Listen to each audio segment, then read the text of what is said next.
Well, with so many Marvel shows in the works, there's probably not a single one with more details out there than She-Hulk. Let's take a couple minutes to sit down and talk about the predictions, theories, and the things we actually know for our big green She-Hulk machine. Hey guys, thanks for tuning in to Comic Book Nostalgia. I'm CB Nostalgia, and we're going to do a little bit of talking about She-Hulk. But first, we wanted to remind everybody, if you're looking for your place for all your comic book news, rumors, and reviews, all while looking for the positive and good in the characters we love, make sure you hit that subscribe button and ring that bell. Well, as we all sit and wait for some news about our favorite superhero project, I thought it would be a great time to start breaking down what we know about the She-Hulk. Despite this series being a little ways off, we've gotten all kinds of rumors and details about the show, and it does seem to draw a lot of attention from fans. So let's take a couple minutes, first to break down what we actually know about the show, then talk about some rumors, and then maybe some predictions. Now, when it comes to things that we know, one thing we know is everything is pretty much at a full stop. But as far as the show goes, back on August 23rd of 2019 at D23, Kevin Feige announced that Marvel Studios was going to develop a live-action She-Hulk series for Disney+. This was shortly followed up with the fact that Jessica Gao would serve as the showrunner, and we also got the rather controversial Dana Schwartz on its team of writers. Later in December of 2019, Feige revealed that production should start in the later part of 2020, but obviously with the current situation worldwide, that's been pushed back a little bit. Now recently, Disney Plus released a little bit of information about their Disney Plus France service, and this detailed some 2022 release date information, and She-Hulk was placed during that year. So it appears Disney themselves is confirming that the show, as of right now, is going to hit screens in 2022. Now the other thing we seem to have a bit of confirmation on is that Mark Ruffalo will actually return for this series. This appears confirmed, except by Ruffalo, Marvel, Disney, Kevin Feige, or anybody else who could actually truly confirm it.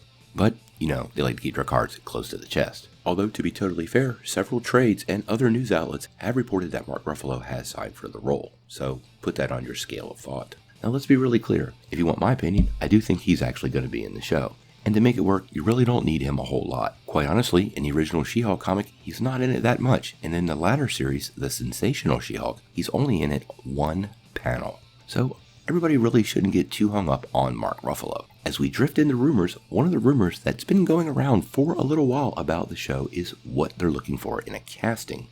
Now Daniel Rickman reported a couple months ago, and we did hear, that Marvel is actually looking for an Alison Brie type of actress.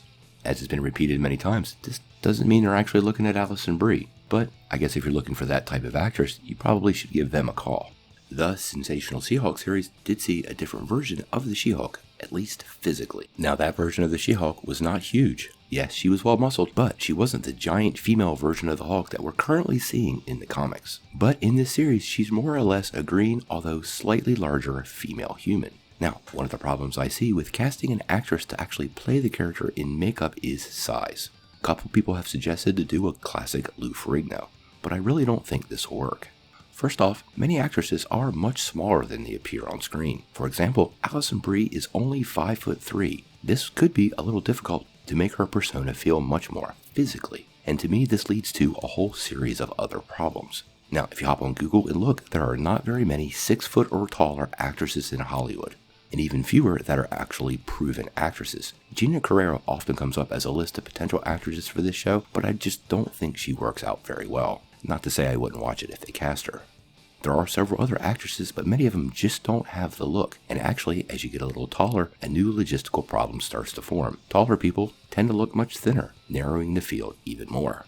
As I looked around, I really only could find 2 actresses that could physically fill the role. The first being Gwendolyn Christie, and the other being Aisha Tyler.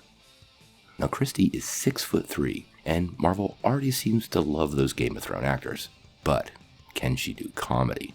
Well, go check out some of her Ricky Gervais interviews on YouTube. She can be pretty funny. The other actress, Aisha Tyler, on the other hand, looks more like the classic She-Hulk, just through a green filter. And she also has a great acting resume and has done a lot of episodic stuff. But like I said, I don't think Marvel is going to go this route. What I suspect they do is they find some sort of middle ground. If you know how they filmed The Mandalorian and some of the new technology they have for shooting, they can very easily make a regular sized actress look much bigger. This becomes more of a CGI enhancement instead of a full CGI character.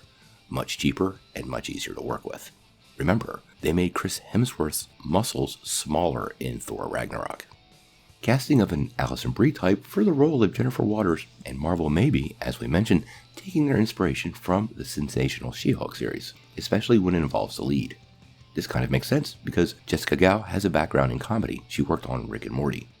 Now, I would recommend anybody that can to check out the original classic series because it could give you an idea of what to expect. Starting in 1989, John Bryan actually wrote and drew the sensational She-Hulk line. It ran for 60 issues until 1994, and this comic took a much more comedic take on the character than ever before. Jennifer Waters was self-aware and actually knew she lived in a comic book long before Deadpool became the fourth breaking wall hero that we all know pretty well today. Now, this doesn't mean she'll break the fourth wall, but to make this character work, they almost have to. And let's face it, the Wade Wilson character has had a ton of success doing it, and you know Marvel will want to do it too. Now, when it comes to the rumors for the series, they are all over the place, but one that keeps on rising its head up is multiple Hulks. Now, if you know the origin story, you know the She-Hulk got her powers directly from Bruce Banner, and they were given to her during an emergency blood transfusion. With the MCU looking forward and you're seeing much more of Thunderbolt Ross and rumors of the Thunderbolts, I highly suspect that might actually be a true rumor. Grace Randolph the other day actually said that this series won't necessarily be about the She-Hulk, but will be about Hulks and adding several other characters to the Marvel Universe. Now immediately, everybody thinks about Thunderbolt Ross, which makes a lot of sense. Everybody wants to see the Red Hulk. But if you remember, the other day we reported that Rick Jones is coming to the MCU, and he, under gamma radiation, becomes the character known as A-Bomb. Now, we proposed a long time ago that we may see a gamma-powered future in the MCU, and I think this is actually coming to pass. Now, obviously, this is a rumor, and Grace Randolph is hit or miss, but given all the other details we know and the new direction the MCU is headed in, it could make a lot of sense.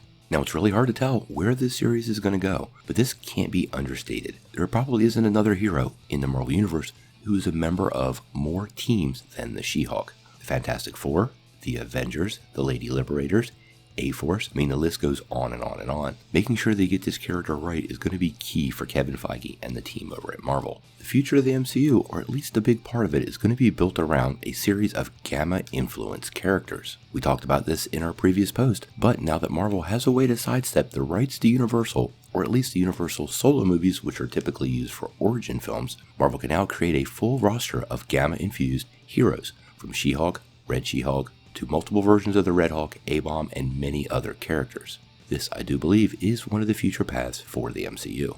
With the current health crisis, we don't have any other details about the production. Obviously, everybody's staying at home, and that really doesn't impact people like writers and artists who can do their work at home just fine.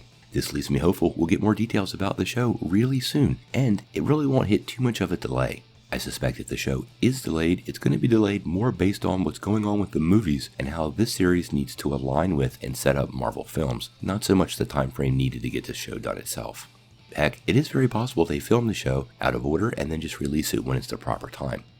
Who knows? So what do you guys think? Are you excited for what's coming up for She-Hulk? And is there a particular storyline or villain you would like to see?